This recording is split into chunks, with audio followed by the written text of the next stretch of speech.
Dr. Thomas Evermore was a man who seemed to have it all: fame, fortune, and an intellect that rivaled the greatest minds of his time.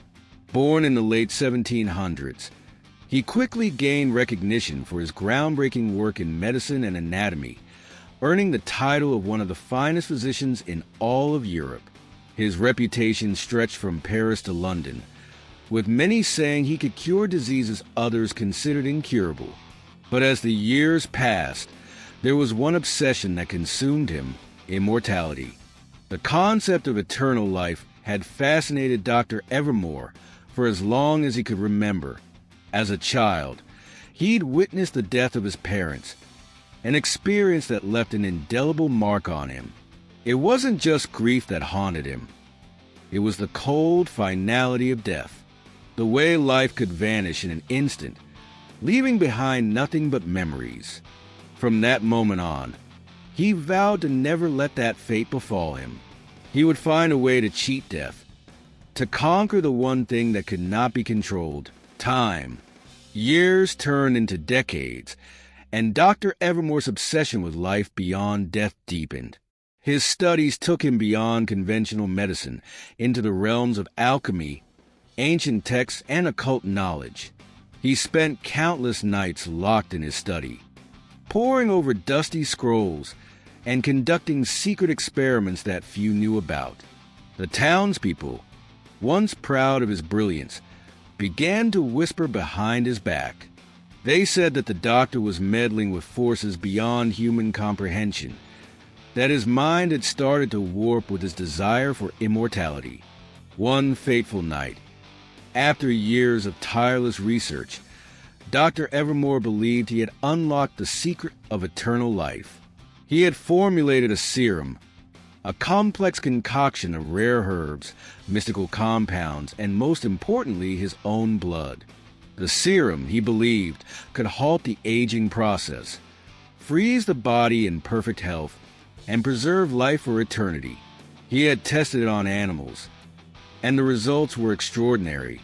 The creatures lived far longer than any of their kind, their bodies untouched by time. But the doctor knew that to truly test his discovery, he would have to take the next step. He would inject the serum into his own veins. The thought made him pause for just a moment, but only a moment. After all, who else but the creator of such an invention should be its first subject? With trembling hands, Dr. Evermore prepared the syringe.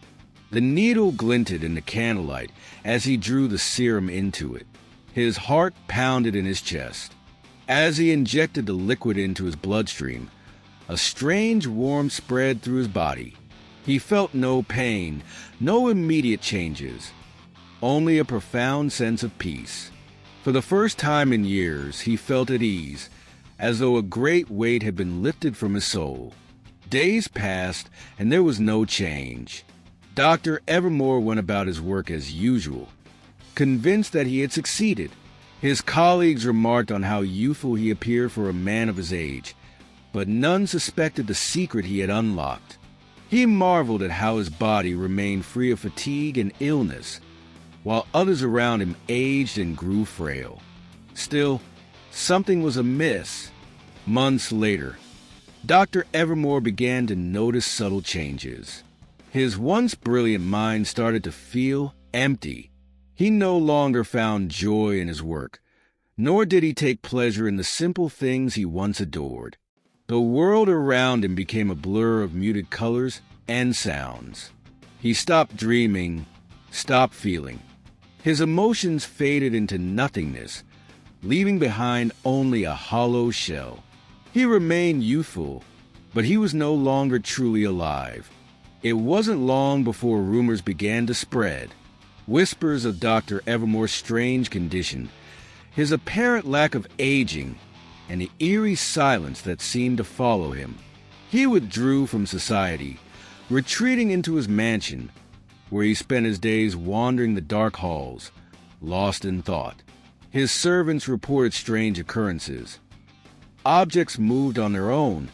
Strange noises echoed through the empty rooms. They said that Dr. Evermore had become a ghost of himself, a man trapped in time. And then, the true curse of immortality began to reveal itself. Dr. Evermore's once strong body began to decay. His skin, though still youthful, became stretched and thin, like parchment left too long in the sun. His eyes, once sharp and inquisitive, dulled to a lifeless gray. He had become a walking corpse, the very thing he had sought to avoid. The formula he had created to preserve life had not granted him the power he sought. It had condemned him instead. His immortality was not one of vitality, but of endless stagnation, a prison where he was neither dead nor alive. As the decades passed, the legend of Dr. Evermore spread beyond the village. Stories of a man who had conquered time, only to be undone by his own creation, became a cautionary tale. Some said his mansion had become haunted, a place where shadows whispered his name. Others claimed that Dr. Evermore had become a spectral figure, forever wandering the halls, searching for a way to end his torment. The myth grew with each passing century, until it was said that every 100 years, a descendant of Dr. Evermore would be born, a person with his bloodline who could either free him from his eternal curse or doom him forever. This descendant, however, would have no memory of their connection to the Doctor. They would be ordinary people, unaware of the burden they carried. Enter Clara Evermore, a young woman born in the late 1800s, living in London. Unbeknownst to her, she was the latest in a long line of descendants, each marked by the blood of the man who sought immortality. Clara grew up an orphan, raised by an aunt who never spoke of the family's past. As she grew older, Clara felt an inexplicable pull to an old mansion she'd never seen, a place she was drawn to, almost as though it were calling her. One evening, after a series of strange dreams about an old man in a mansion in the woods, Clara decided to visit the place. She followed the whispers in her dreams, believing they were nothing more than fragments of her imagination. But as she arrived at the gates of the estate, a strange chill ran down her spine. The mansion stood before her, a dark and imposing structure, its windows like eyes staring back at her. It felt alive. Inside, she discovered the remnants of Dr. Evermore's world, his notes, his experiments, his unfinished work. But what struck her the most was the feeling that something was wrong. The house was cold, abandoned, yet there was a lingering presence, a watchful force that seemed to follow her every move. Clara soon realized that she was not alone. She began to hear footsteps in the hallways, feel a presence lurking just out of sight. The more she explored, the more she uncovered. And then, in the deepest part of the mansion, she found him, Dr. Evermore, or rather, what remained of him. The man she saw was no longer human, but something otherworldly. His body, though unchanged in appearance, was a lifeless vessel. His soul, however, was very much alive, and it was waiting for Clara, waiting for her to either set him free or bind him to the mansion forever. In that moment, Clara understood the truth. Dr. Evermore had never truly been human. He was a creature of his own making, neither dead nor alive, caught in a timeless purgatory. The serum that had promised immortality had instead condemned him to a fate worse than death.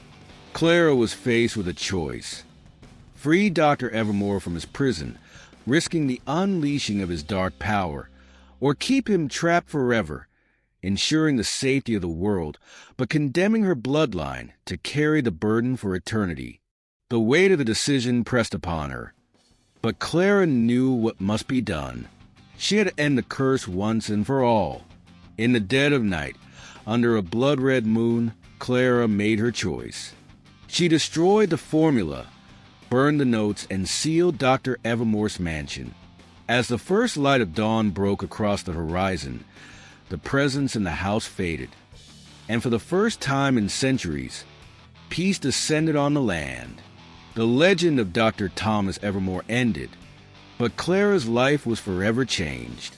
The curse was broken, but she carried with her the knowledge of the dark history of her family, a history that would never truly be forgotten.